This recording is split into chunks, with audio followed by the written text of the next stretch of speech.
Well, what's better than owning one Crown Victoria when you can have the exact same identical unit?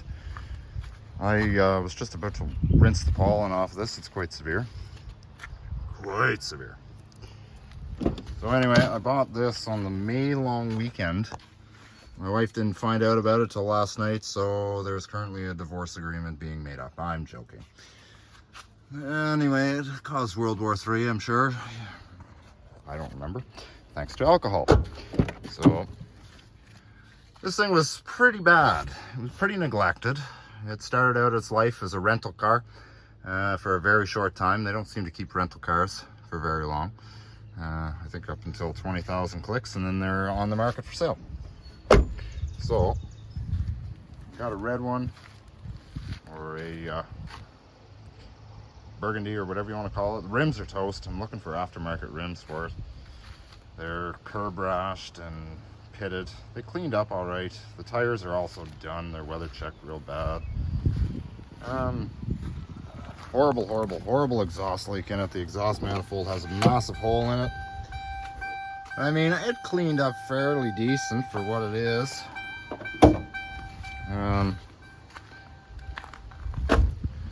Anyway, I buffed it with some fine cut cleaner. Hood lift supports don't work anymore. They're on order. But I cleaned up the engine as good as I could. See, there's hydraulic stuff oozing out of there. When you look down yonder, there's a big gaping hole in the manifold. Exhaust gas leaks there. So there was dye here, so I'm assuming if there's a Schrader valve in there, I guess it let go because it was just coated with green dye. So that might have to get addressed at some point. I'm not sure when. I'm not dealing with that right now, mainly because I've got a few other odds and ends on the go here. I got to get the exhaust manifold fixed. But I mean, I got it cleaned up the way I want it. The leather is neglected. I mean, it's not in horrible shape, but the dye is starting to lift. When I got it, I drove it back, and it was quite severe, filthy, and I said, I don't think I'm ever going to get this thing clean. But it cleaned up very well. Funny thing is this is a different shade than that. I noticed that on actually when I was cleaning the car. For some odd reason, that this is actually a different shade compared to over there, which is super bizarre. So I don't know what the story is with that. Back seat came good. I mean, it wasn't horrible, it wasn't too terribly bad. It sounds like a derby car. Headliner's in good shape. I need a new visor. I'm going to see if I can find one of the wreckers. There's elastic bands on there to keep the vanity light off, keep the battery from going dead. So I'll see if I can find one of those. I'm sure there's tons of them around still. Went on Amazon, got a few of these clickies, these little fobbers, and I programmed them. But you can tell they're, it doesn't say FOMO Co. on the back, Ford Motor Company on the back.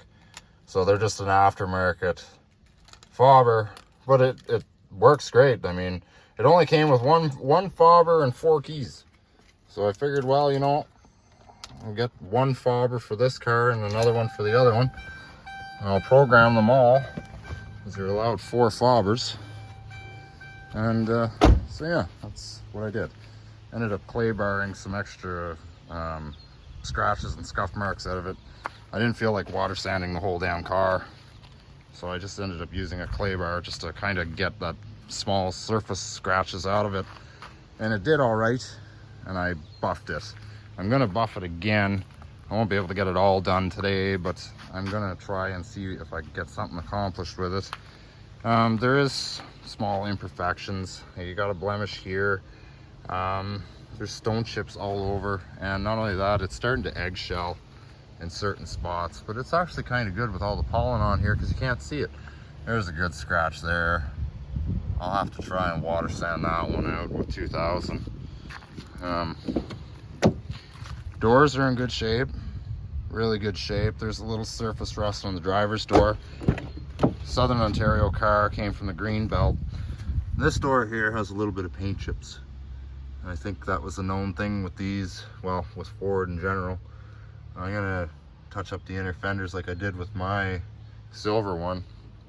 I'm just gonna rough sand it and spray it with that truck bed stuff. It seems to actually last. Bumper's been, you know, well, it served its purpose as a bumper. So there's some damage here. It's indented here. There's lots of bumper moldings you see on for sale, like, well, old retired police cruisers that, you know, people buy them, they take the parts off them, sell them or what have you. So there's tons of them out there. So I might just, and they're the same car, so I'll just grab another bumper cover and paint it this color. Don't know what that is about, but there's a little blemish there. Windows aren't tinted, not like mine, so at some point I'll have it tinted just to try and save it, you know. What else we got? Rims are done, tires are done. Interior, like I say, it came good. I'm very pleased with how it turned out.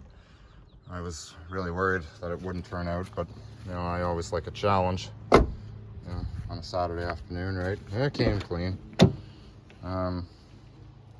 It came really clean, considering, you know, well, I don't think the car has ever seen a detail. Still got to try and do something with the seat belt, but just by looking at the seat belt, you can kind of tell that, you know, it hasn't been cared for. Although, however, the funny thing is I do have maintenance records for the car, so I mean, it's been looked at by a mechanic. It just hasn't been looked after interior-wise, I guess. It's been oiled, it's been crowned, but like I say, a Southern Ontario car, it wouldn't have seen much salt, if at all any. So, which is good, you know, that's what would have saved it. So, same engine and tranny as what's in the silver one, 4.6. I don't know what kind of tranny they call these. It's just a 4-speed transmission, nothing funny, nothing special about it. Door code. I really wanted to find another one of these with the door code. Apparently they're not well used. I like using mine. I use it all the time. Yeah, so I'm just in the midst of finding some rubber for this thing and some nice wheels. The thing about it is this one has 16-inch rims. I don't know if it was a half a year type of thing, but mine has 17s and they're both 08s. So I'm not sure what the deal is with that. They're both LXs. But in any event, it is what it is. So I'm just gonna keep going away at it. I mean, I gotta get the manifold done. At some point I will, maybe this week. The shop is starting to pick up. Price of gasoline is starting to keep some of my customers away, but it's starting to pick up again. So try and get the exhaust manifold done. Yeah. So now I have 2 Crown Victorias. Civilian models. They were never used for municipalities or police use or anything like that. I got to reset this. This has been pulled, but I mean, the floors are mint. There's no rust in behind there. So I don't know. This got pulled out of there.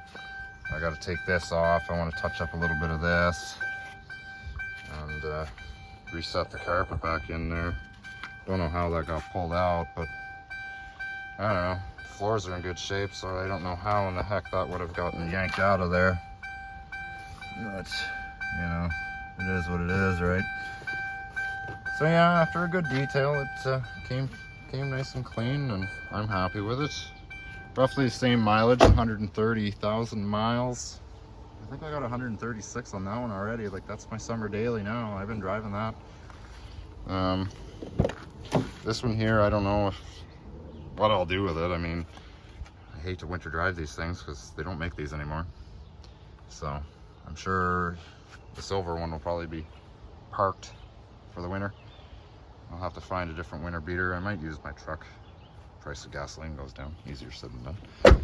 So anyway, yeah, so that being said, I'm gonna try and give this another coat of some compound. I got a brand new convoluted bonnet today, brand new, and I had to get a new head too for it. So brand new 3M convoluted bonnet. I got just ordinary cheap Meguiar's compound. Actually, you know what? I buffed vehicles with that stuff before and it worked out great.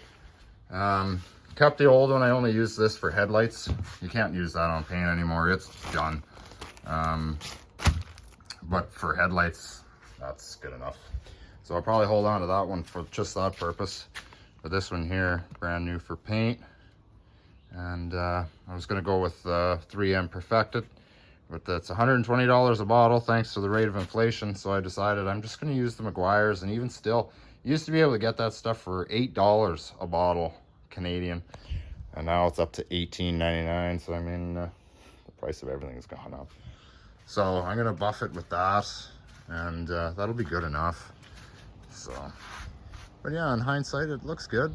You know, the pollen is quite severe. I'm having a hard time keeping my eyes open lately with all this white stuff flying around. And I detailed that blue Camry. There was a little red Focus here earlier today, and when the owner came to get it, it was riddled with pollen, and I apologized for it. But I mean, she understood. So it's just pollen's really bad this year. I don't know what the heck is going on with that, but really bad. I don't remember it being this bad last year. So yeah, I'm gonna give it a nice little exterior buffing here, put a nice coat of wax on it probably later in the week. I won't be able to do much more today. I gotta go drive the rattly tin can there in a minute. Actually, that's not even my bus, it's another bus driver's. So anyway, but yeah, so 2.5 more weeks of that nonsense, and then hopefully the shop is busy enough and continue at it.